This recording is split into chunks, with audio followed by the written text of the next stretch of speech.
Well, thanks for joining us today, Dr. Lonas. Thank you for the The invitation. school year is just about over. It is And it close. wasn't too long ago that we had reported a story about that Principal Greg Mantooth was going to be reassigned. Mhm. And then subsequently, we've learned that 4 other assistant principals are likely to be assigned.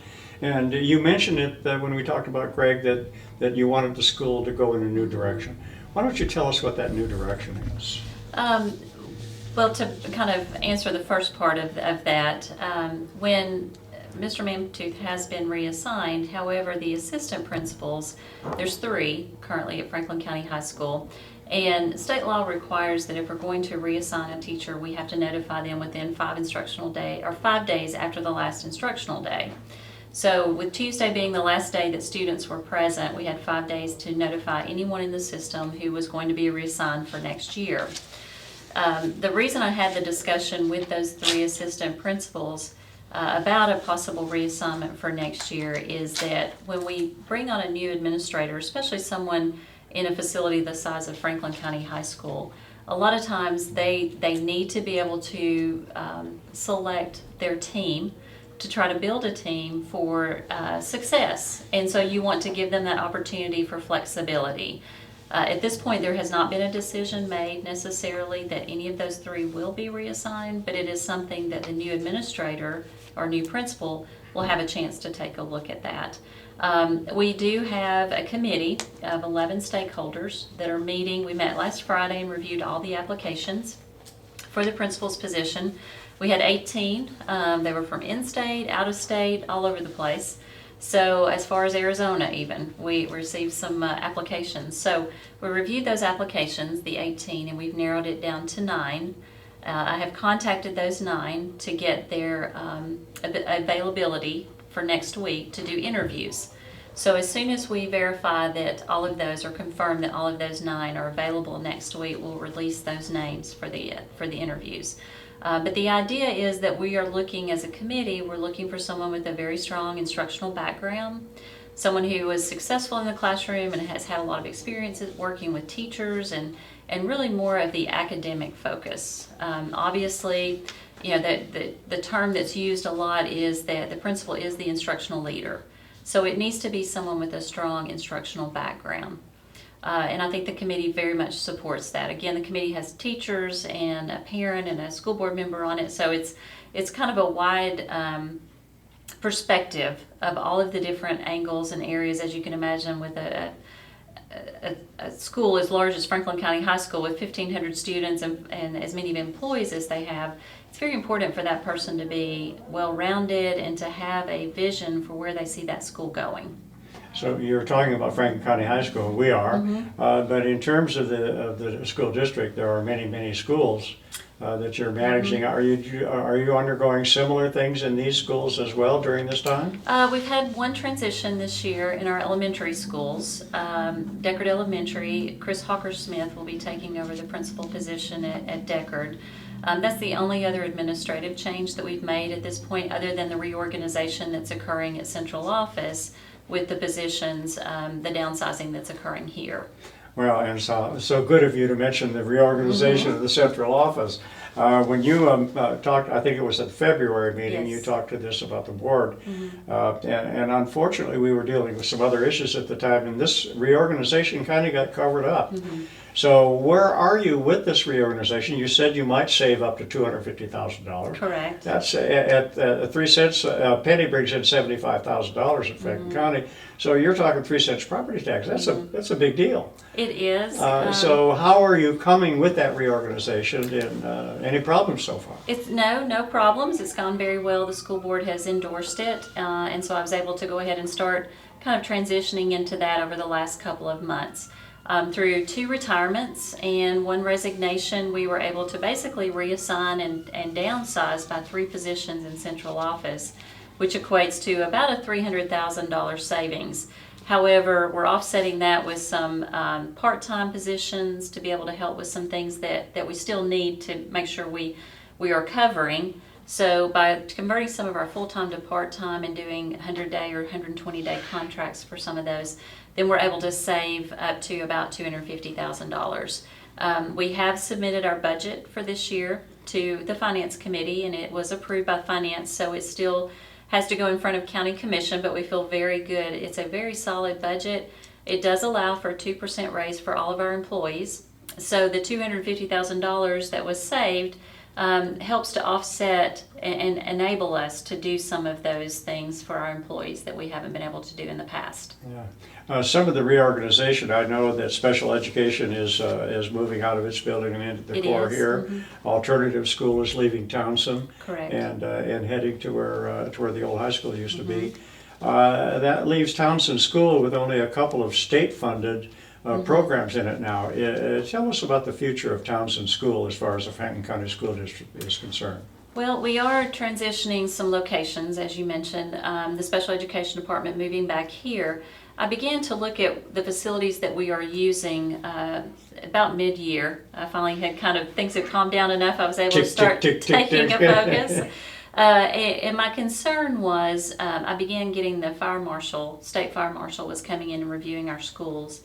And when they reviewed Townsend, some of the concerns they had, these weren't things that were necessarily going to require us to shut the building down, but it was just concerns that they had and things that they felt like would have to be addressed over the next few years. When I realized that there were students housed in that facility and that those kind of concerns existed, it really piqued my intent to try to move what we're currently locating in Townsend out of there and find a different location, especially for the students, because I just feel like that as the alternative school placement, we need to find a better location for that. That's something that's a little more conducive to teaching and learning. So when we started looking at that, there was space at the special education annex that's over, it used to be the old health department. A lot of people remember getting their shots there. Yeah. So that was, the idea was that we would move special ed back here, free that space, and then we're able to move the alternative school there.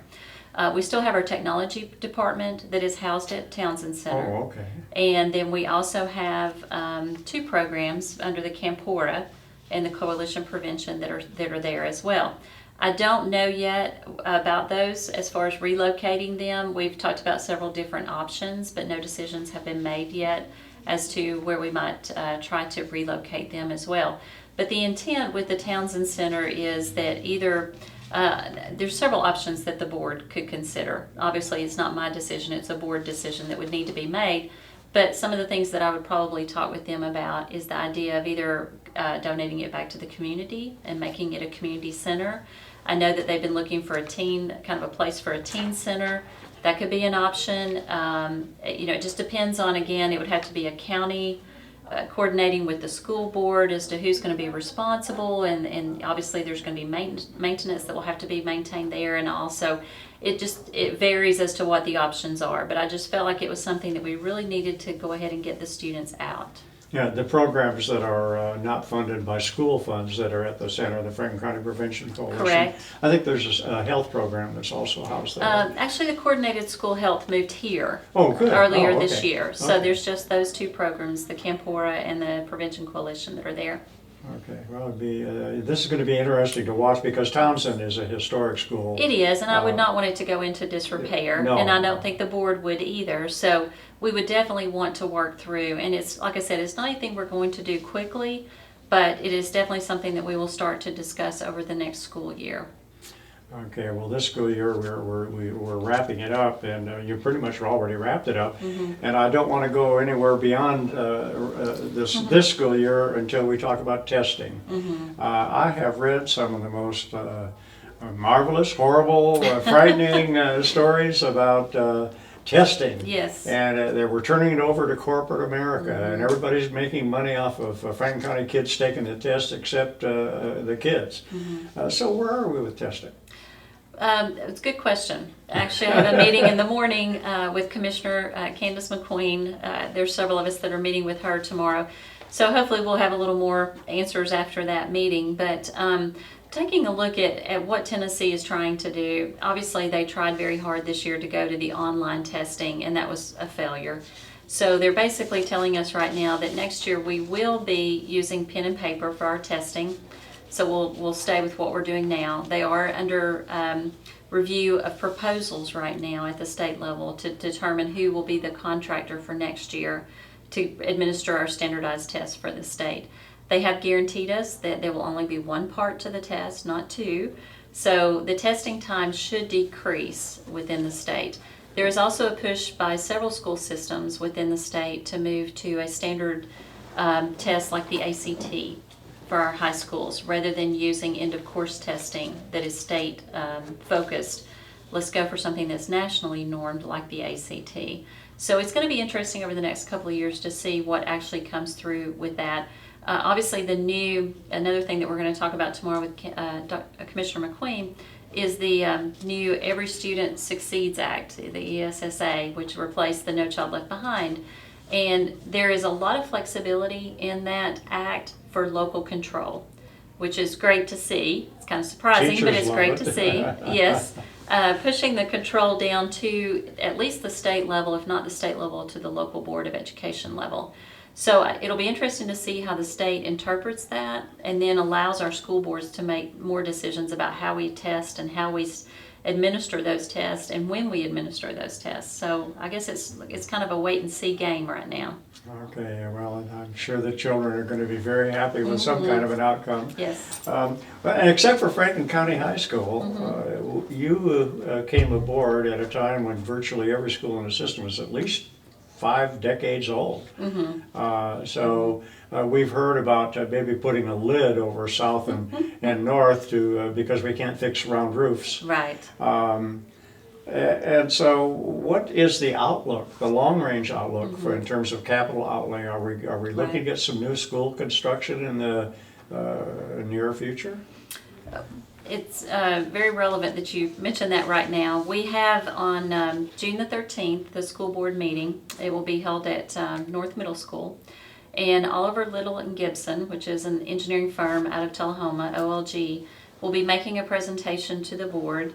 The presentation is based off of a committee recommendation. There's been a committee that's been meeting all year long to kind of look at what are the issues at the middle schools and what are some of the options for fixing those issues. So the proposal will be presented that evening, and we encourage anyone who'd like to come out and see that to please attend. It starts at 6:30 at North Middle. So what they will present is what would it cost and what would it be to be able to retrofit or refurbish the 2 existing middle schools. And so they're going to make that presentation. They're also going to make a presentation of what would we do if we decided to choose a new facility and build a new facility that combined the north and south campuses. So those are the options that are on the table right now. And so that presentation will be made to the board, and then the board will hopefully from there be able to make a decision and move forward. Well, that's a big, we won't miss it. If you'll permit us again, we will live broadcast that show. Yes, I think that would be very beneficial. State funding for this, and I might be mixing things up, but I'm not an academic and I'm not in the school business, so forgive me. That's okay. But the state financial support, we look at the budgets and there's less this year than there was last year, and there was less last year than there was the year before. Teachers were somewhat impacted. I was glad to see, and I'm sure they are too, you've salvaged a 2% raise out of what you earlier described should be a 4% raise. Right. So what's the long-term solution to lower state funding to a local school district like ours? Well, to be honest, the funding did not go down this year. It actually went up. So that it's a little bit of a misnomer, I guess is a good word to use. But what happened was, let me explain it to you, because it's a little convoluted.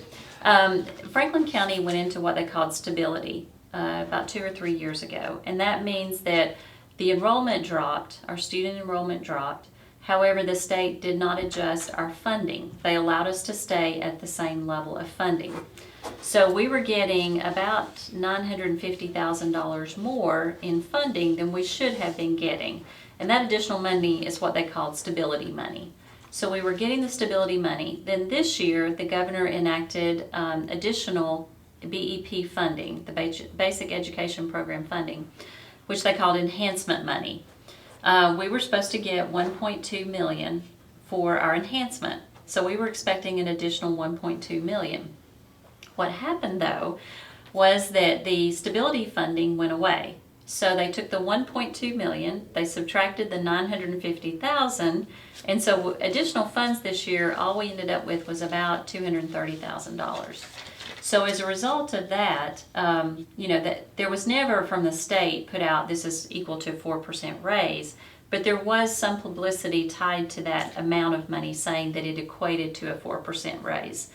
But you have to remember that BEP is based on a formula that says these are the number of teacher slots that you're allowed to based on your student populations. Obviously, we have more teachers than that. So when you talk about a 4% raise for just the teachers that you're allotted from the state, it's a much smaller number than the teachers that you actually have employed. You also have to remember that the local school board here in Franklin County made the determination that if they gave a raise for teachers, they would also give it for other staff employees. So everybody is getting a raise. So when you do 4% for teachers versus 2% for everyone, there's an offset of that cost. And so that's part of the reason for that.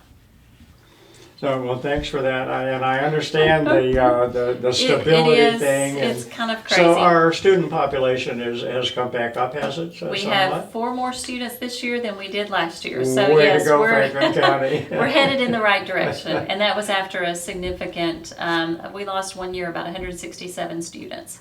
So to see a positive number versus a negative for the first time in 2 or 3 years is very exciting. So we feel like we're moving in the right direction. As far as state funding goes from here on out, we don't know what to expect. Obviously, our current governor is very education friendly and very supportive of education. So we'll see where it goes from there. Okay. Well, let's talk about Huntland School for a minute. Okay. That's your K through 12 school. It is a unit school. And we just posted on a Franklin County Buzz a short time ago, U.S. News and World Report, whatever you feel about the magazine, they said Huntland was one of the top schools in the nation. Wow. We were very excited for them. I mean, that's really the big time. It is. Huntland has a long record of community involvement, not just parents. Right. Everyone in the community has a stake. Of course, it's the biggest job holder. Right. Yeah, a job producer in Huntland. So are we learning anything from the Huntland experience that we can translate and make Franklin County High School one of the top 5? We're very excited for Huntland. I mean, they work hard, some just outstanding teachers and administrators and staff there that really support those students and their learning. So yes, there's definitely lessons to be learned. And so some of those lessons would be that, academic focus is very important. There is definitely a concentration. They set a goal this year for their ACT scores, and they well obtained that, and it was everywhere within the school. If you walked through the school, you saw this is our goal for ACT this year. So the students were inundated with the idea that it was very important to do well on ACT.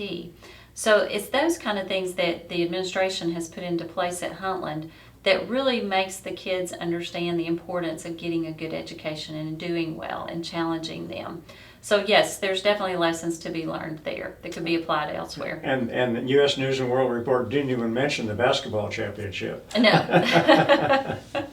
So, and now we get down to earlier, when we began this talking about Mr. Mantooth leaving and of course the rumor mill that's out there in Franklin County, out here in Franklin County. So there's a lot of Monday morning quarterbacking going on in the school system. Everybody seems to know how you should be doing your job, and they're pretty free about their advice. Are we under evaluating Franklin County school system? Is it better than we think it is? I would say yes. Now, it depends on who you talk to. I will say that as well. We have kind of, I think, in many ways, have sold ourselves short. We don't do a good job of putting out the publicity and the information of the good things that are going on in our schools. For example, the Huntland situation with U.S. News and World Report. So we need to do a better job of tooting our own horn, basically, making sure everyone understands that there are some outstanding teachers in our classrooms and our kids are getting a quality education. We need to put more focus on education and value education, but I don't know that that's necessarily a Franklin County issue as much as it is a society issue. that it's important that our students get a quality education and that we are competitive with other counties and surrounding counties. I don't want to lose any student to a surrounding county because they think there's a better offer or more choices or more options at those school systems. I want Franklin County to be competitive, and I want us to be able to hold those top level students and challenge them and give them the same opportunities they can get elsewhere. So it kind of comes back to us, those of us in the school system itself, that it's our responsibility to make sure that we're getting those positives out there so that the community does realize that their students are getting a quality education, but then we have to live up to that standard as well. Okay, so that's a statement for the grown-ups out there that are watching. The class of 2017 is about to come knocking on your door, and I'd like to close this conversation with you. What do you have to say to the class of 2017, to be freshmen next year coming to Franklin County High School and Huntland High School? I would challenge both of them, or both classes, that it's important that they are starting a new chapter in their life going into high school, and they're basically setting the tone for what their future will be. So if they come in with a positive attitude and they work hard, there's a lot of options, and it opens a lot of doors for them.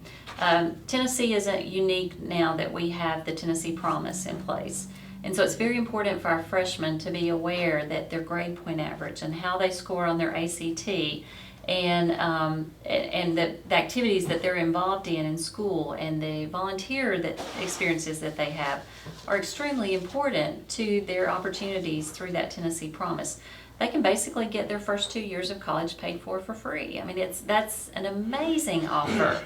It just is, it's such an advantage for our students. So I think you'll see more and more of our students taking advantage of that as they go forward. So I would just really encourage them to set those goals high and then to meet those expectations. Dr. Amie Lonas, thank you. By the way, before I go, I want to comment, I just noticed your Bronze Star medal on the wall here. You were a military person before you were an academic. Yes. Well, congratulations and thank you for your service. Thank you. And thanks for your work here too. Oh, it's going well. Thank you all for paying attention here and listening to Dr. Lonas. It's been a pleasure to visit with her, and we will see you again soon.